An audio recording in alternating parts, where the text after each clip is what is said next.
big question about whole situation. At what point do you accept you're a failure and copywriting just isn't meant to happen for you? Both Alex and Sean are aware of my story to date. Actually, I don't know. And why I'm feeling like I am? I guess I kind of know.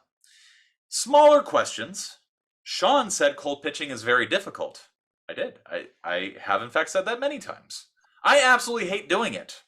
As do I. Is it possible to not do cold pitching at all and still succeed? What are other methods for getting started? I've tried social media, cold pitching, Upwork, networking. Are there any others? Sorry this bit is long. By the way, we're halfway through the question. Back info, I'm networking by attending Zoom meetings. Is networking via Zoom the right way of going about it? How can I measure whether I'm succeeding or failing? Am I right to be anxious? You can tell whenever I get a series of questions that's like over a page long, I can tell that that's usually driven by anxiety and not like an actual rational perspective about the world or yourself. So if you watching this now or in the future ever find yourself writing literally a page of questions, take a step back and go, oh my God, this is an expression of desperation. I'm going to delete these and calm the fuck down. Do that. All right. Now, on to the question, because it keeps going. How can I measure whether I'm succeeding or failing? Am I right to be anxious that I've been doing it for 3 or 4 weeks and have no work from it, or am I being impatient? Are there any groups where I can meet other creative professionals because I think these would be better referral partners than simply spraying and hoping? Where do you guys want to start with that? Oh my, I think we should start with the 3 or 4 weeks thing. I think that's a relevant bit of information. What I want to say about that, or actually like discuss and maybe ask you guys, is like, how long did it take for you guys to get your first client? I know it's a little different for you, Sean, because you went in-house, but for me, for example, the first month, I didn't have any clients. Like I started making money the second month, and there's some stuff in the question that basically talks about like, I know I'm good. I know I'm competitive. And I'd be a little careful with that because like if you've been doing this for 3 or 4 weeks, you are basically a very, very green beginner. And like, don't expect to get like massive retainers immediately, right? Like don't expect to get massive gigs immediately. I think you simply just need to practice more if you've been doing this for 3 or 4 weeks.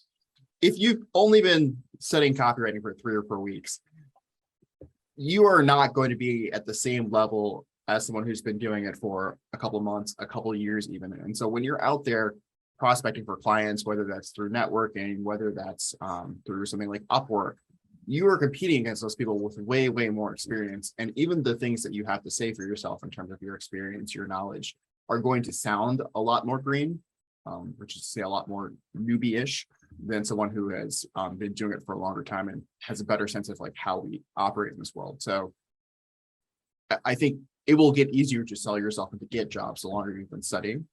So I think, slow down a little bit in terms of considering yourself a failure because you're really just beginning.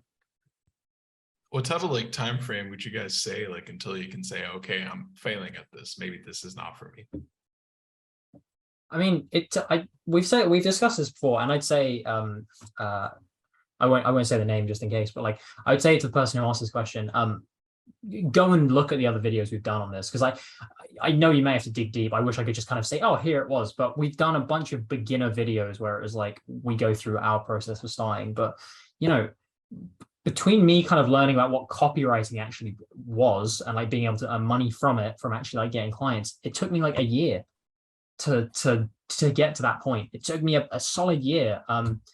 And this is, I don't know if this is the right way to frame this answer, because I could talk about this a lot, and I will give more practical advice as we speak about this. But something I want to start by saying is that the mentality of, I have been doing all of these things and I still don't have a client, it's almost a sense of like entitlement, like, oh, because I do these things, I should have a client now.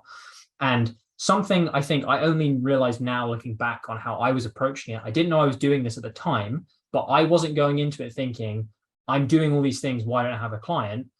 I started to think, I want a client, how am I going to get a client? What are the best ways for me to do this? Maybe the nuance in those kind of two ways of thinking is too specific to grasp straight away. But there's a really big difference between going, there are these steps I should do. I feel entitled. Why don't I have it yet? And okay, I'm going to do whatever I can to get a client. I'm going to work it out by myself and go for it. You mentioned like there's a few things that kind of anchor your, I guess, the kind of premise of your argument here. I know it's not a proper argument. What you're saying like, I have been doing networking in US Zoom calls. And I remember from your other messages saying like, I've been doing this method, I'm doing this method. Like the minute that you say, oh, I've been doing this method and this specific thing, you're just putting yourself in a box of like, well, you can't then go outside of that because you're relying on one specific thing, which is why I think we always at Copy That tend to talk a bit more conceptually about things because we know there is no one path to do it. So I'll let Sean step in because I know I'm sure he'll have something to say on this, but I'll give practical advice in a moment for what I would suggest. But yeah, that's the first kind of point of where I would start with this. At what point do you accept failure? I mean, I don't know because I never have. Yeah. You know, like everybody you're watching right now, we are naturally biased because we're still doing this. Yeah. You haven't quit. And so the point where you stop is going to be specific to you. You know, like no, you have a sense of what the costs of doing a thing are versus the expense of like dropping this and doing something else. Nobody can answer those questions but you. I will say this, all the people I know who have succeeded in copywriting and marketing have always had a sort of like grind it out kind of period of their life where nothing was easy, everything was hard, they were failing at everything, they were miserable all the time, and some of these stretches lasted months if not years, and they have all had the experience of pushing through it and doing it no matter what. You know, it's one of the, Angela Duckworth released a book, Grit, where she just kind of aggregated studies where they showed that, you know, if you take, you know, there are cognitive correlates of success and there are non-cognitive correlates of success. What a non-cognitive correlate of success is like, okay, strip away intelligence, strip away personality, strip away all that. What is a trait or a thing that is common among successful people that they all have that is measurable? And what they found was grit. Grit was the answer. Grit, the willingness to stick it out even when it was really, really hard. Even when like everything was pointing towards like, give it up, dude. Successful, like, I mean, of course, survivorship bias comes into play there, where it's like, okay, like, say you suck. Oh, just because you stick with it doesn't mean you're going to succeed. But also, like, you can't succeed if you don't stick with it. So it goes hand in hand. So that's what I'll say about the failure thing. That's a very personal question. But also, like, if you're already like, if you've been trying this for a matter of weeks or even months, and you're just already willing to throw in the towel, gotta tell you, you probably like, because the big hard dip that I'm describing usually occurs between the 3 and 7 year period of a person's career. You're not even in the hard shit yet. So keep that in mind. I read this a couple of weeks ago, but like basically to decide whether to walk away or try harder is like one of the hardest decisions you can make, but it's also kind of one of the most important decisions you can make. So just wanted to stress that again. I have spoken personally and pretty proactively about, you know, life has decisions you got to make. They're all tough ones. You know, this is like the Walking Dead game where it's like you're going to be presented with a bunch of decisions and a bunch of either ors, and you're going to have to make really tough ones. I'll give a very personal example. There was a point in my life where I had to make a choice. Am I going to make my marriage work, or am I going to push the pedal on my career and make that work? And guess what? I made a choice. I'm not saying it was the best one. I'm just saying it was my choice. And so, yeah, that's what ended up happening. I'm not saying you all are going to have to choose between a person that you have committed your life to and your career, but I'm saying that you're going to have to, at one point, make a tough choice along those lines. I'm seeing the attendees drop like, ugh, God, terrible. We have a saying in here that I'll die with a tie on my neck. There you go. I also think that like you really gotta like this stuff if you want to get good at it. If it's more like a hobby thing, if you're more like, oh, I like to write as a hobby, very, very different from doing this as your vocation or as your job or your source of living. Because the grind is tough. I think the direct response grind is it's a hard one. I think the first year is hard, and it's basically really hard to get good. That's what I would say. Yeah. Okay, so here's my bout of practical advice then, which is just reading the question and the messages you've sent in the chat as well. You talk about kind of one of the first points you make is you hate doing cold pitching. You find it very difficult. So don't do it then. Look, like I said this before, which is, I think everyone, if they really want something, they have an obligation to basically try as much as they can. And when they're doing that thing, to commit to it, not just say, oh, here are 4 methods. I'll do kind of a bit of a minimum. Yeah, I'll have like 2 evenings where I send like 20 pitches and I actually research all of them. But then when that comes back negative, go like, oh, fuck it. And, I will like say this directly to you, Oscar.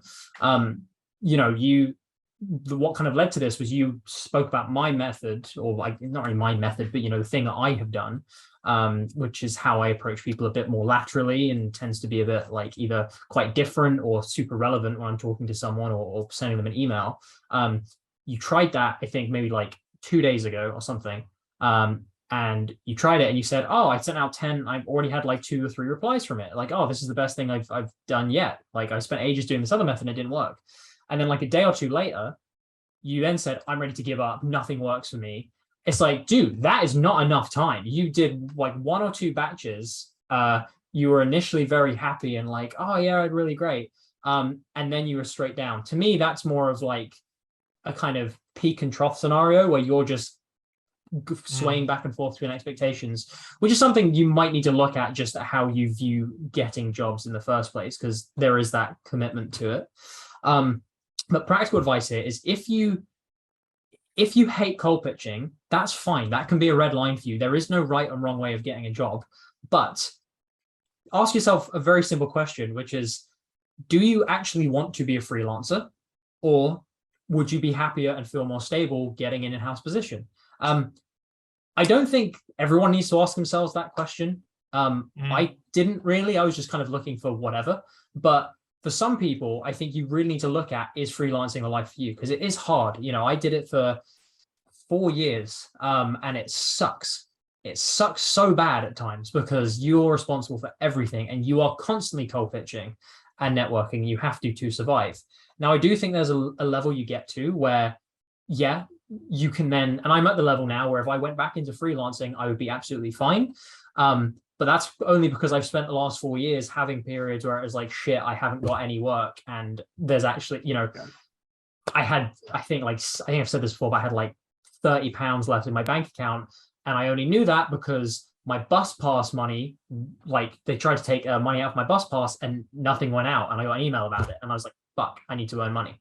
But that's only because I went through all of that time. If that scares you and you don't want to do that, then do not try and be a freelancer, because it's not a good life for that. If you want stability, and it sounds like to me you want money and you want stability. I remember you saying you don't need to have loads of money, you just want something that's stable.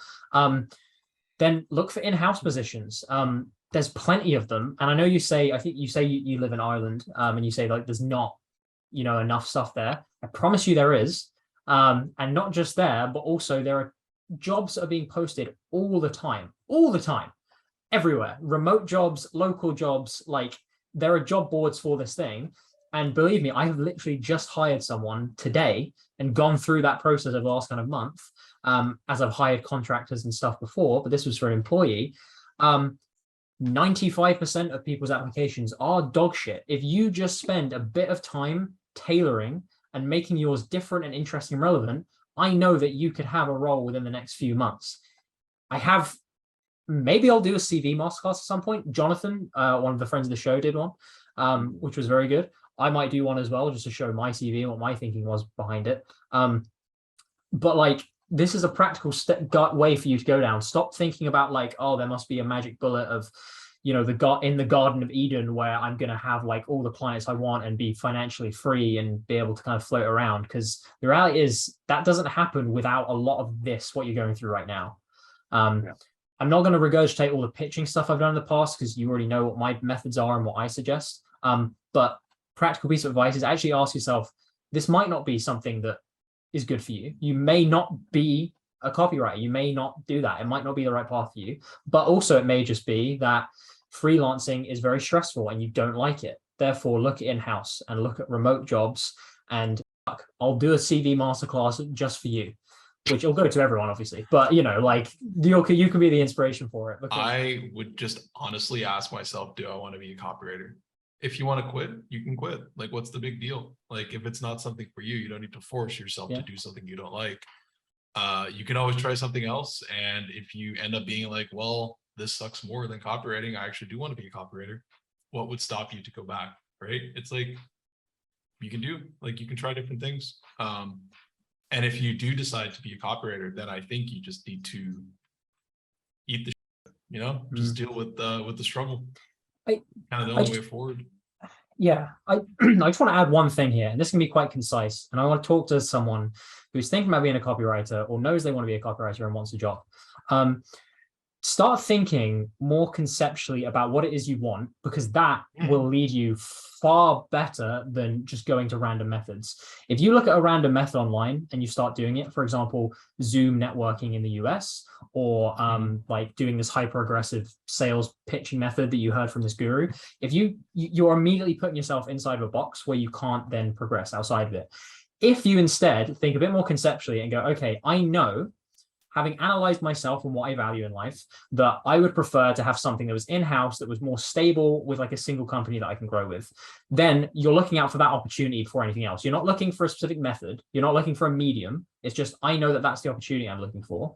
So then when you start exploring the internet and you explore job boards and you look at companies locally, and you look at copywriting agencies, marketing agencies who you know hire freelancers or remote or whatever, then all of a sudden, you see, oh, these are opportunities for me. How would I approach this? Because yeah, you might approach a straight job application differently than you'd approach finding a local company that could be good but aren't hiring. But the point is, you know that you're going to go with them. And then conceptually, you understand, well, I need to be different from everyone else who's applying for this or send them emails, and I need to be hyper relevant to them. So I'm going to make good stuff. I'm going to have a good CV, a good cover letter, a good email, a good call, a good networking event that I know they're going to, a good forum that they always frequent, a good webinar that I know they're going to be attending. I'm going to go there. I'm going to make myself show that I'm unique. They haven't seen anyone like me before because no one's prepared to put the effort in I am. Then guess what? That's when the opportunities come rolling in, not when you go to, hey, this guru said that I should do this, collect this information and email them this template. There you go. That's how you get jobs as a copywriter. If you become a freelance copywriter, you are learning 2 skills. You're not learning 1 skill. You are learning copywriting and you're learning sales. So for me, when I started freelancing, I already knew how to sell. I didn't have sales experience, but I've always been pretty decent at selling. I don't know how, but that's besides the point. So for me, getting the clients wasn't really hard. For me, the hard part was writing good copy, right? So you're going to have some sort of like personal like disposition to, you might be already a little bit better at sales, or you might be already a little bit better at copy. Maybe if you're lucky, you're already good at both. If you're unlucky, you suck at both. So like, but what you need to keep in mind is that you're going to have to develop both of those skills simultaneously, which is a lot more difficult than just leveling up your copywriting.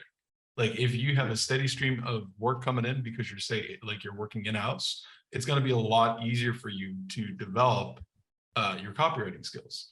If you don't have that, and if you first need to learn how to sell and then need to learn how to write copy, you're in for it's going to be difficult. It's going to be a hard ride.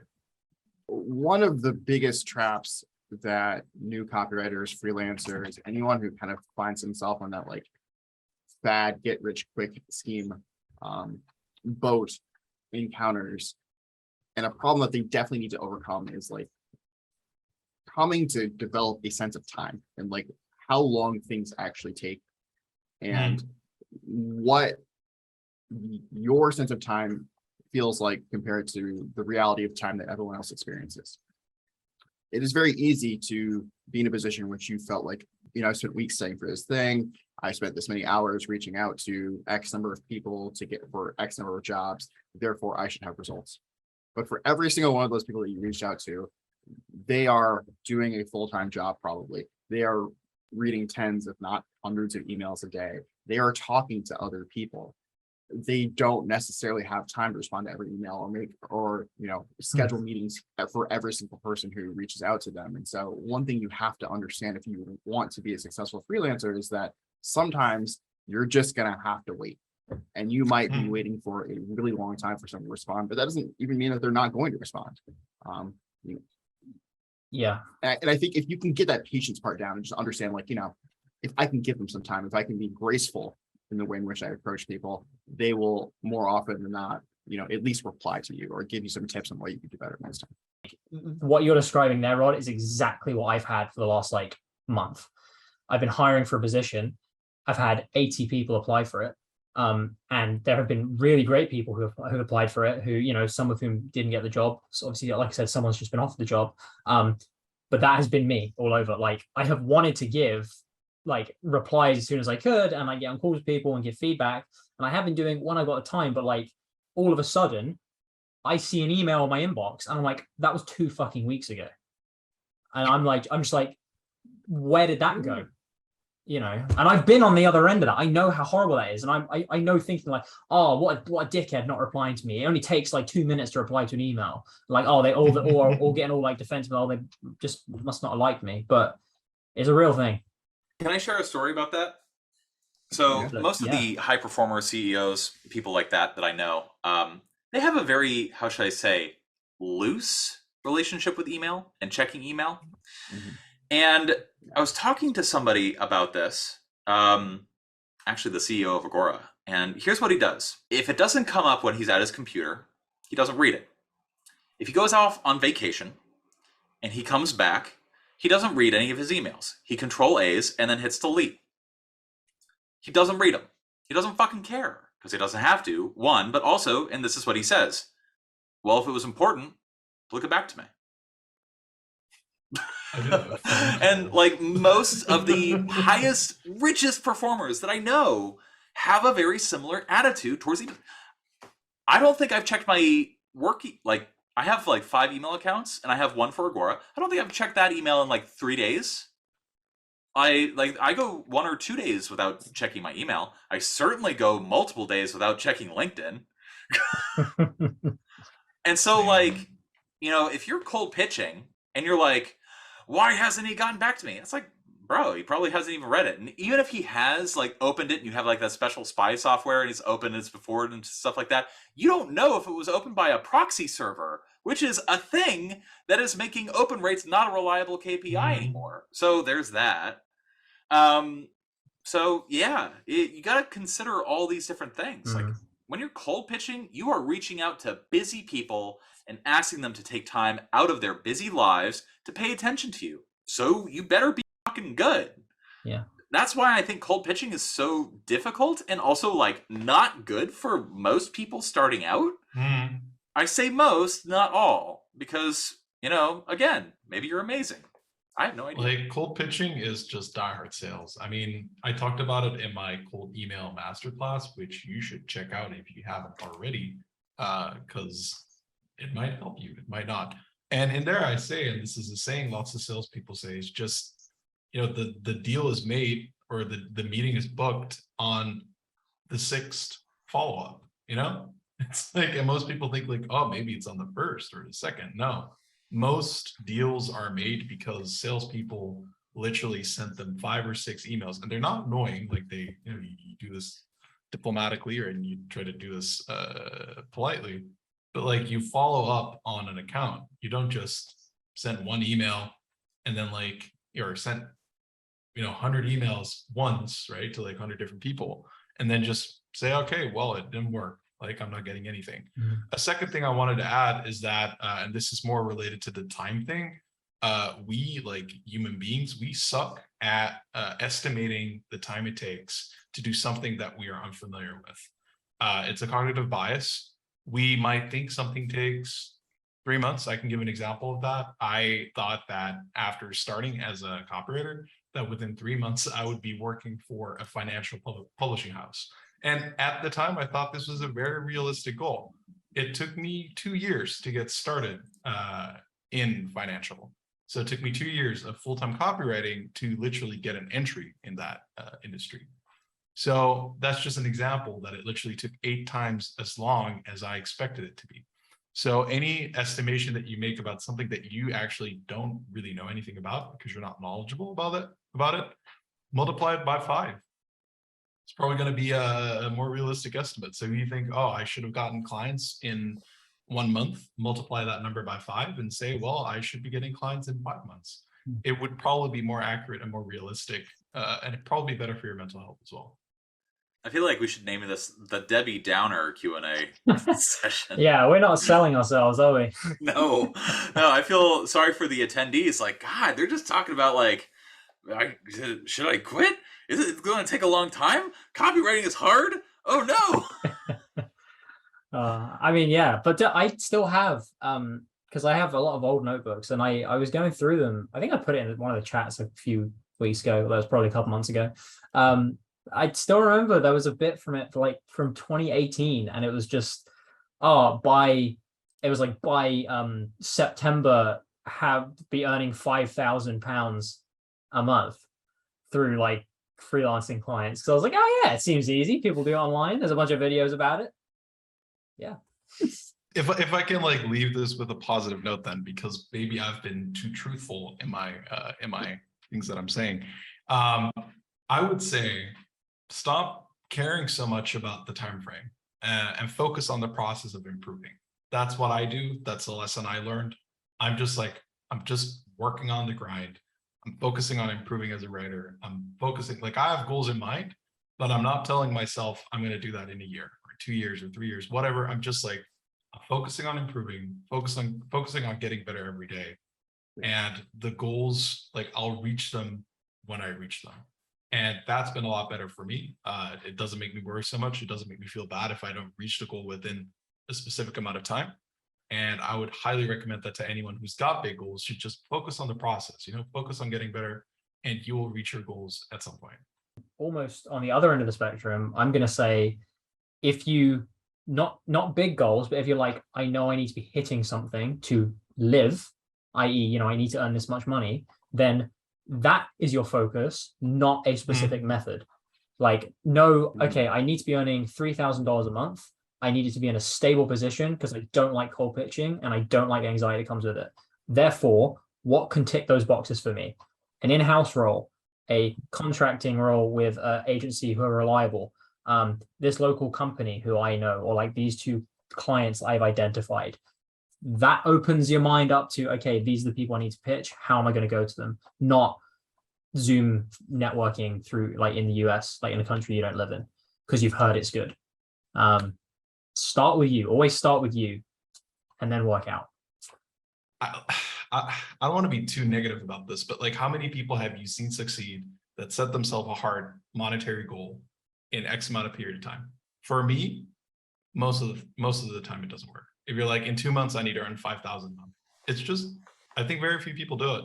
But the people that I see that say, I want to get better at copywriting in the next 2 months, seem to succeed more often at stuff like that. I think that's generally true, because you wanting money has, like, your desire for money is never going to really correlate with, is generally never going to correlate with, like, your actual capability of achieving money.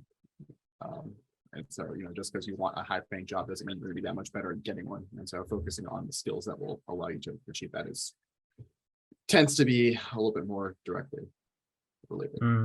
I do agree. Some people even say it's not a goal. Like wanting money isn't a goal. It's just it's a dream, I guess. I do agree. I know I just remember what SMART goals are as well. It's like I can't remember all the words, but it's like, oh, measurable, Specific, measurable. What is it? Attainable? Something. attainable. That might be it. Yeah, hold up. Oh, R is attainable, realistic, relevant, T and is time timely. based. Hey, it's that part of the everything that I do where I name drop and tell somebody else's story. Mark Ford, he was in his early 30s. He was working for a direct response company, and he was attending a Dale Carnegie class. Like Dale Carnegie, if you are not familiar, it's actually an international both publishing and direct response company. They host webinars and seminars and in-person classes, and it's a whole operation. Mark Ford was attending one of these seminars, and one of the things that they made everybody do was they said, go and sit down and list out all of your life goals, the things that you want in life. And the next time that you present at the class, you have to pick exactly one, and that is going to be the only goal that you dedicate yourself to over the next 7 years. And so Mark Ford was in shambles over this prompt, this instruction, because he wanted to get rich, he wanted to be a great writer, he wanted to get better at the French horn, he wanted to be a good dad, stuff like that. He basically said, in the moment, he was walking up to the podium, still didn't know what he truly wanted, didn't know what he wanted his one goal to be. He said, fuck it. And then he went up to the podium and said, I want the money. I want to be rich. That is my goal. My goal is to get rich. And literally the day after that, something came over him. He was just like, well, if I want to have my life look like what my goals are, everything changed for him in his brain. He stopped going out to lunches with coworkers. He worked. He ate his lunch at his desk and he worked. He didn't spend as much time with his family. He certainly didn't around with side projects or hobbies. Fuck your hobbies or whatnot. And what he did was that week, that very same week that he went up to the podium and announced that that was his one goal, he walked into his boss's office and he said, listen, I need you to pay me more because I want to make you more money. I'm going to do whatever it takes for you to make me rich. And his boss at the time was a total hard ass. And basically, they worked it out.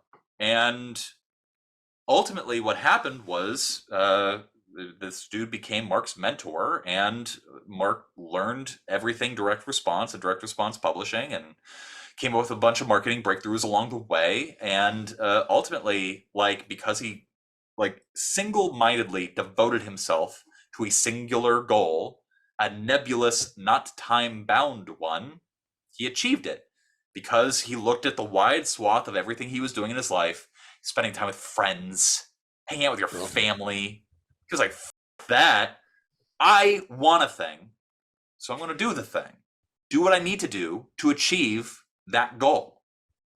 He later in his life said, listen, yeah, if you want a 99% chance of success, that's what you got to do.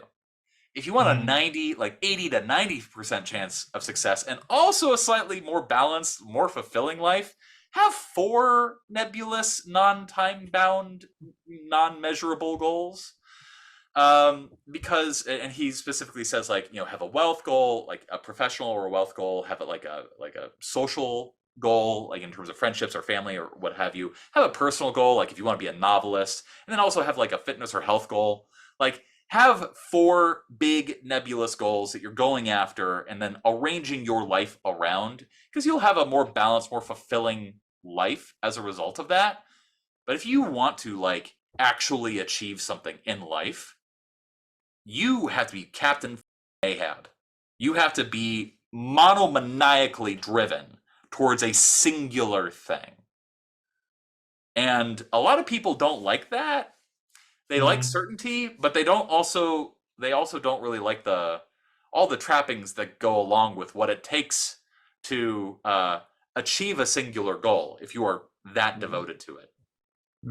because like I've said before on stream, and I'll say again here, every great success story is also a story of neglect. And a lot of people, that is a bitter pill that most people do not want to swallow. And here's another thing that I've actually been recently saying a lot. Listen, if what I'm saying seems totally unpalatable to you, there are two things you can do. You can either change the goal, or you can change what you're doing to achieve the goal. Literally, those are the only two things you can do in your life when it comes to setting or achieving goals. And so, to the person who's wondering, should I just quit copy? You gotta either change your goal or change your approach. There's nothing else you can adjust there. The world is not going to bend to anything that you desire or want. You just have to either adjust what you can. And that's those two things. Hard reset. I think this was like our drill sergeant type of like Q&A. We're just telling people like, do this, do that. You suck. It's you can only October. get better if you do work. This isn't a month for mercy. This is Halloween month. Yeah. It's October.